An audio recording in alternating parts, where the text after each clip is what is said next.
तो आप क्यों नहीं इसको ब्रॉड करते, क्यों नहीं कैनवस बड़ा करते? बड़ा करना पड़ेगा, बड़ा करेंगे तो जीतेंगे, और छोटी लड़ाई लड़ेंगे तो मुझे लगता है कि शायद विजय मिलने में दिक्कत होगी, हर्डल्स आएंगे। आपको क्या लगता है? आप लगातार इस बात को, और आप देख रहे हैं मिनी संसद और मैं हूं मनोज सुराजी। ईपीएस 95 के बारे में हम लोग लगातार बात कर रहे हैं, और जो मैंने बातें रखी, जिस तरीके से मैंने बात रखी, उसमें मैंने देखा कि बहुत सारे लोगों की सहमति आई। ज्यादातर लोग ये समझ रहे थे कि आंदोलन करने का तरीका बदलना पड़ेगा, या जो तरीका अब तक अपनाया गया वो अब तक कोई रिजल्ट नहीं दे पा रहा है।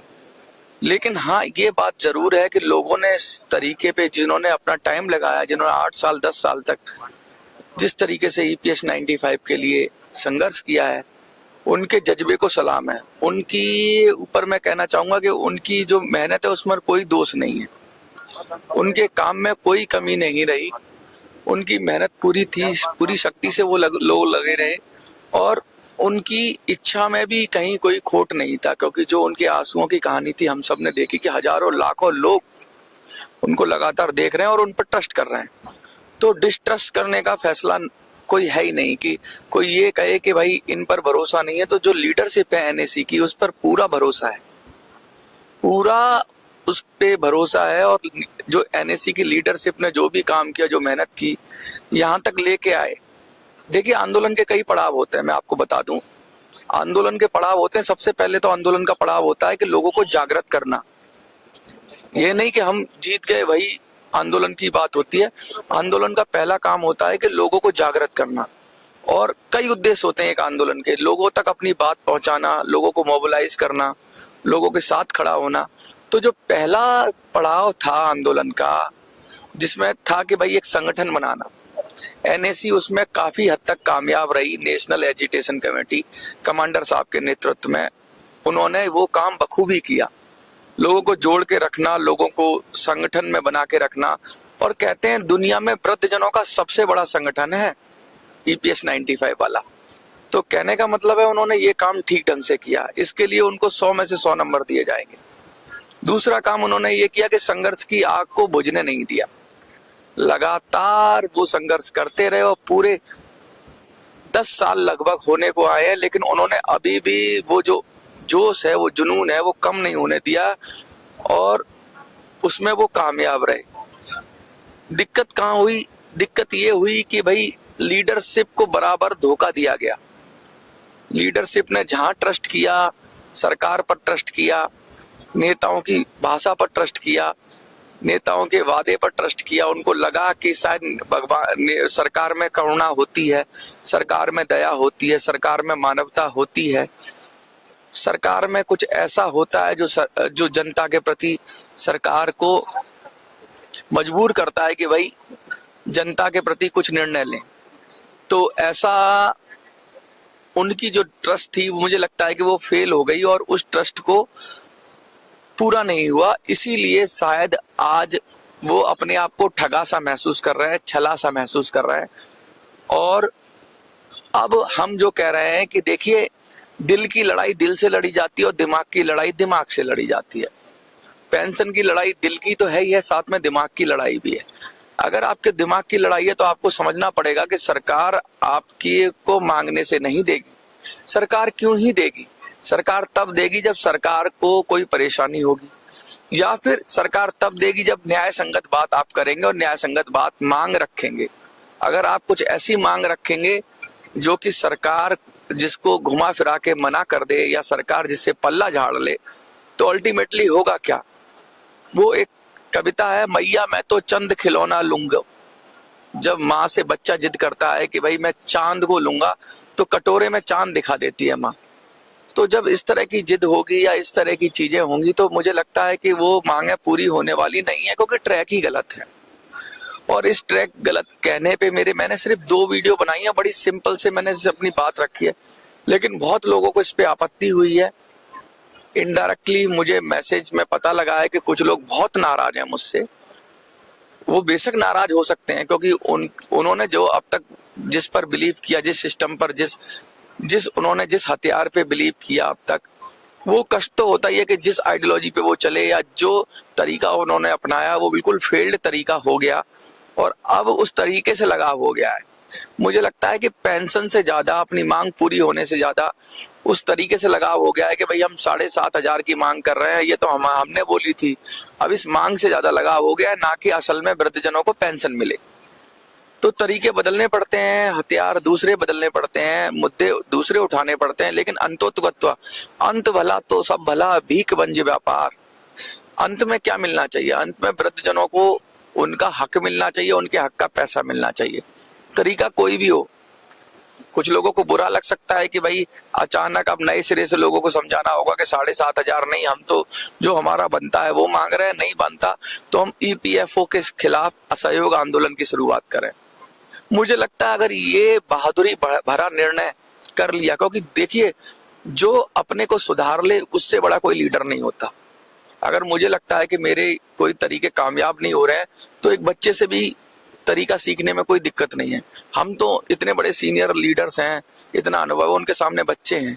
लेकिन मुझे लगता है कि मोटी बात सबको समझ में आ रही है और ये मेरी बात नहीं है, ये सैकड़ों लोगों की बात है, हजारों लोगों की बात है, लाखों लोगों की बात है, जिनके मन में भी यही है। तभी तो कमेंट में एक वीडियो के अंदर 15,000 लोग हैं और 15,000 में से जितने भी कमेंट आ रहे हैं उसमें से 1% से भी कम कह रहे हैं कि मनोज भाई आप गलत कह रहे हो। 99.9% लोग ये कह रहे हैं कि यू आर एब्सोल्युटली राइट। सरकार हमारे साथ छल कर रही है, सरकार हमारे साथ धोखा कर रही है, हमारे का जो ट्रैक है वो गलत है।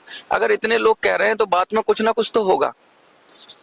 इसका सीधा ये है कि लीडरशिप को देखना चाहिए कि भाई अगर ये बात उठाई जा रही है तो क्यों ना सत्य की लड़ाई लड़े, हम सरकार से मांगना छोड़े और हम अपना पैसा मांगने की शुरुआत करें।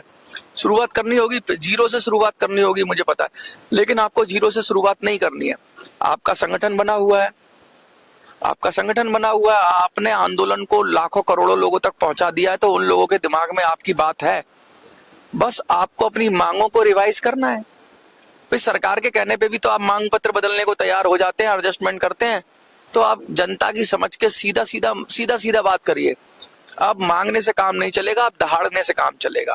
और सीधा दहाड़ो कि भाई मेरा हक दे दो, अगर मेरा कुछ बनता है तो दे दो और नहीं बनता तो अपना रखो अपने पास। मोटी बात ये है कि जो मेरा बनता है वो दे दो, ना तो मुझे खैरात दो, ना मुझे भीख दो, ना मुझे भिक्षा दो। जो मेरा कंट्रीब्यूशन है उस पर जो मेरा बनता है सही तरीके से, तुम्हारे नियम से नहीं।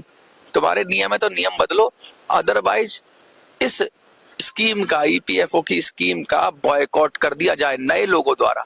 पुराने लोग तो इसमें फंस गए हैं, लेकिन नए लोग अगर इसका बॉयकॉट कर देंगे तो शायद ईपीएफओ को अकल आ जाएगी। और देखिए सरकारें संवेदनहीन नहीं होती हैं, ऐसा नहीं है कि सारी सरकारें संवेदनहीन होती हैं। अभी हरियाणा सरकार का एक एग्जाम्पल आया है, एक वीडियो देखी है मैंने। अब वो उसमें कितना सत्य है सूचना या कितनी झूठ है वो तो नहीं पता मुझे, लेकिन यूट्यूब की वीडियो है तो मैं सिर्फ उसको शेयर कर रहा हूँ कि ऐसा खबर आ रही है कि हरियाणा सरकार ने जिनकी पेंशन 3,000 से कम थी उनकी मिनिमम पेंशन 3,000 कर दी है, ईपीएस 95 की, स्पेशली जिनकी 3,000 से कम थी। ऐसा एक वीडियो मैंने देखा, उसमें कितनी सच्चाई है ये आप तो देखिए। हरियाणा सरकार कर सकती है अगर 3,000, इसका मतलब वो भी समझ रही है कि भाई 500, 700, 1,000, 1,200 रुपए में गुजारा नहीं होता, नहीं होता इतने कम में गुजारा। अगर वृद्धजनों की पेंशन, आम वृद्ध को एक मिल रही है पेंशन 3,000 हरियाणा में, तो अब ईपीएस 95 को भी 3,000 मिलेगी, ऐसा सूचना आ रही है। और बड़ी मनोहर लाल खट्टर धन्यवाद के पात्र हैं। आप लोगों को देखना चाहिए इस सूचना में कितनी सच्चाई है, ये आप लोग निकालिए, मैं तो शेयर कर रहा हूं आपके साथ। लेकिन ऐसी खबर आ रही है कि इस साल से हरियाणा सरकार 3,000 देगी सिर्फ उन लोगों को मिनिमम पेंशन जिनकी 3,000 से कम है। ज्यादा है उसको ज्यादा मिलती रहेगी, लेकिन जिनकी 3,000 तक या उससे कम है पेंशन उनको 3,000 मिलेगी। 3,000 से कम है जिनकी पेंशन। तो सारी सरकारें, राज्य सरकारें संवेदन हीन नहीं होती है, ऐसा नहीं है। संवेदनशीलता दिखाएं राज्य सरकारें, और कम से कम 3-3 हजार सब राज्य सरकारें हरियाणा सरकार से प्रेरणा लेके कर दें, तो एक फौरी रिलीफ तो मिल ही जाएगा। केंद्र सरकार को चाहिए कि ईपीएफओ जो मक्कारी कर रहा है उसकी जांच होनी चाहिए। इसके ऊपर तुरंत सरकार ईपीएफओ के ऊपर जांच बिठाए कि भाई जो, और सबसे बड़ी जांच एजेंसी कौन सी है? जो पैसे के लेन देन की जांच करती है, पैसे के रखरखाव की जांच करती है, ऐसी ऐसी संस्थाएं लगाई जाएं। ऐसी संस्थाएं जो भारत में हैं, जो नियामक संस्थाएं हैं, जो खाते ईपीएफओ के खातों की भी जांच होनी चाहिए कि भाई कर क्या रहे हैं ये, आखिर इतना पैसा इकट्ठा हो रहा है तो वो ये जा कहाँ रहा है, कहाँ इन्वेस्ट कर रहे हैं। और सरकार ही इसे कर सकती है।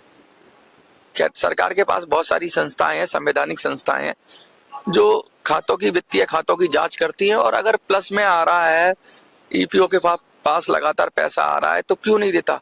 कुछ लोग मुझे मिले, वो तो ये भी कहते हैं कि एक थोड़ा सा नाम में भी गलती हो तो ईपीओ को नचा देता है, मतलब आप ही का पैसा है और इतना रिजिड माहौल है कि उसे निकाल पाना बड़ा मुश्किल है। पीएफ फंड से पैसा निकालना समझ लीजिए एवरेस्ट फतेह करने के बराबर है।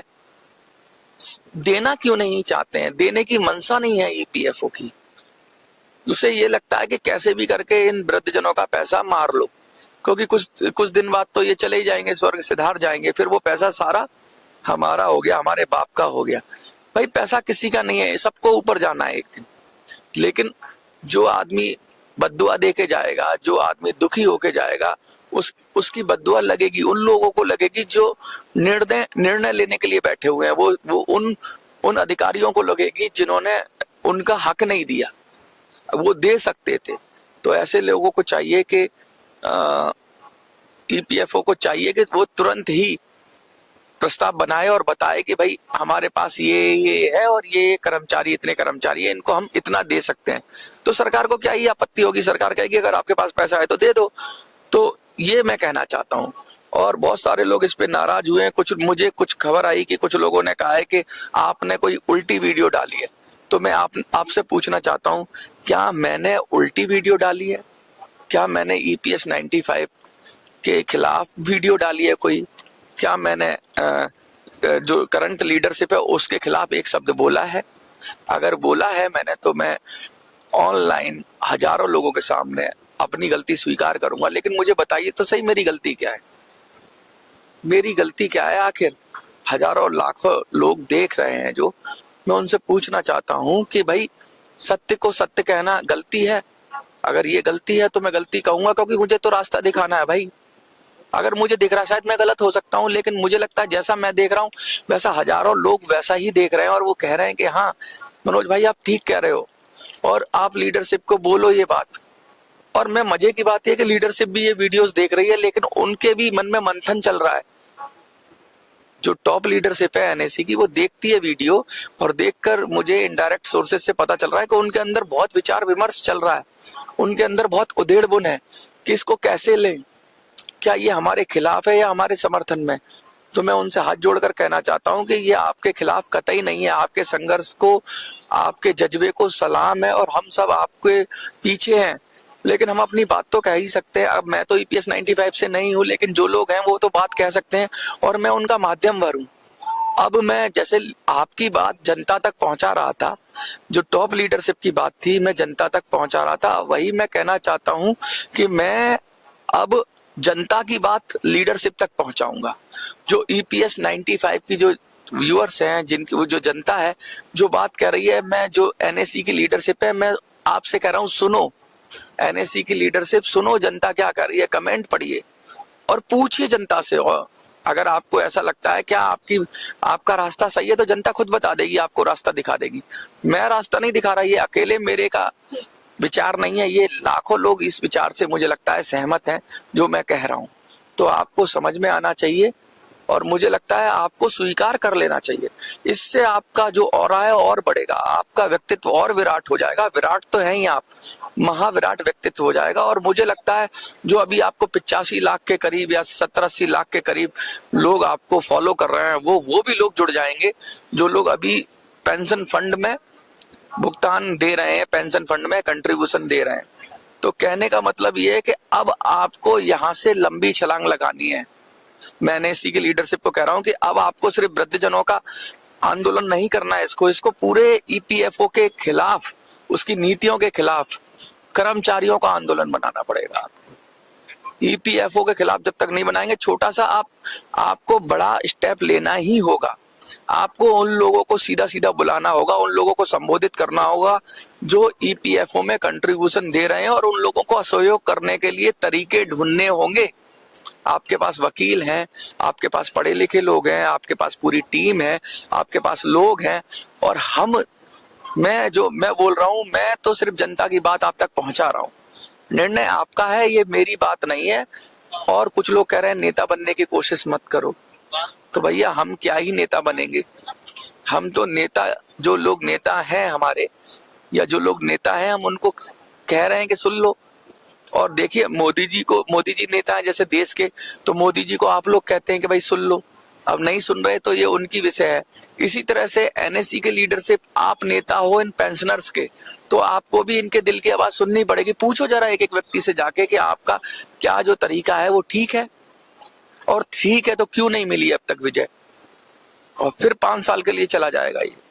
अब तो आपको इसका स्केल बढ़ाना होगा, अब और लोग इसमें शामिल करने होंगे। मैंने पहले भी कहा था, इसे देश का आंदोलन बनाना होगा, क्योंकि करोड़ों लोगों के साथ ये धोखा हो रहा है। सिर्फ 85 लाख का ये सवाल नहीं है, 85 लाख पेंशनर्स का। 85 लाख में संख्या बोलता हूँ, एवरेज बोलता हूँ, शायद गलत हो सही हो, आप इसको करेक्ट कर लेना। लेकिन मैं ये कह रहा हूँ कि ये सिर्फ इतने लोगों का सवाल नहीं है, कम से कम करोड़ों लोगों का सवाल है। तो आप क्यों नहीं इसको ब्रॉड करते, क्यों नहीं कैनवस बड़ा करते। बड़ा करना पड़ेगा, बड़ा करेंगे तो जीतेंगे, और छोटी लड़ाई लड़ेंगे तो मुझे लगता है कि शायद विजय मिलने में दिक्कत होगी, हर्डल्स आएंगे। आपको क्या लगता है? आप लगातार इस बात को कमेंट के जरिए बताइए, आपके कमेंट से बड़ा बल मिलता है। तो मैं चाहूंगा कि आप इस पर कमेंट करें और अपनी बात रखें। देखिए, मैंने अपनी बात रख दी, हरियाणा वाले मैटर पे भी बात रखी, बहुत सारे कमेंट थे। अब मैं पढ़ता क्या, सब तो तारीफों वाले कमेंट थे। जो मेरी वीडियो पे इतने कमेंट आए, मैं चाहता हूँ कुछ आलोचना के भी कमेंट आए, लेकिन आपके जितने कमेंट आए थे 100-150 सब तारीफ वाले कमेंट थे। तो इसलिए मैं तारीफ पर ज्यादा भरोसा नहीं करता। जो लोग आलोचना लिखते हैं वो ज्यादा बेहतर है, वो सुधार में कहती है। लेकिन अब ज्यादातर लोग सहमत हैं, तो मुझे लगता है टॉप लीडरशिप को भी मुझे एक उसकी तरह, दुश्मन की तरह नहीं देखना चाहिए। मैं भी आपको बच्चों के समान हूँ। तो मैंने एक बात रखी, जो लोगों से मुझे फोन कर करके जो लोग कह रहे थे, जो कमेंट के जरिए कह रहे थे, बस उसी पे वीडियो बनाया है मैंने, और बड़ा सिंपल वीडियो बनाया है। और आज मुझे लगता है कि मैं हजारों लोगों की बात, हजारों लाखों लोगों की बात एनएससी की टॉप लीडरशिप तक पहुंचाने में कामयाब रहा हूं। तभी इतनी उथल पुथल है, तभी इतना मंथन है, तभी मेरे बारे में बहुत सारी खबरें आ रही हैं कि मनोज क्या हो गया मनोज। और मुझे मैसेज भी कर रहे हैं लोग कि मनोज तुमको क्या हो गया, क्या तुमको किसी ने पैसा दिया है जो इस तरह से लीडरशिप के खिलाफ कर रहे हो। मैंने कहा है, मुझे किसी ने कोई पैसा नहीं दिया है। हाँ, कोई देना चाहे तो दे सकता है, क्योंकि आपके पैसे से आपका पैसा नहीं होता, आपका पैसा वो आशीर्वाद होता है। और हम चैनल चलाते हैं तो हमारे भी बहुत सारे एक्सपेंसेस होते हैं। अगर कोई देता है तो हम सहज से स्वीकार करते हैं उसको। हम सहयोग तो सबको चाहिए, और सहयोग के साथ आगे बढ़ते रहिए। आप भी आगे बढ़ें और संघर्ष करें, और ये लड़ाई अपने तक सीमित ना करें। अब ये लड़ाई ईपीएफओ के खिलाफ होनी चाहिए, और पूरे देश के जो पेंशनर्स हैं, जो गैर सरकारी संगठनों में, जो औद्योगिक क्षेत्रों में काम करने वाले हैं, उनके हित की लड़ाई बननी चाहिए। और सरकार के खिलाफ भी नहीं है ये लड़ाई, सिर्फ अपने हक की बात करो। अगर सरकार के खिलाफ करोगे तब भी ठीक नहीं है। जो न्याय संगत बात है उतने तक ठीक है भाई, न्याय दे दो, जस्टिस दे दो, इतना अपने आप को बचा के रखो। देखते रहिए।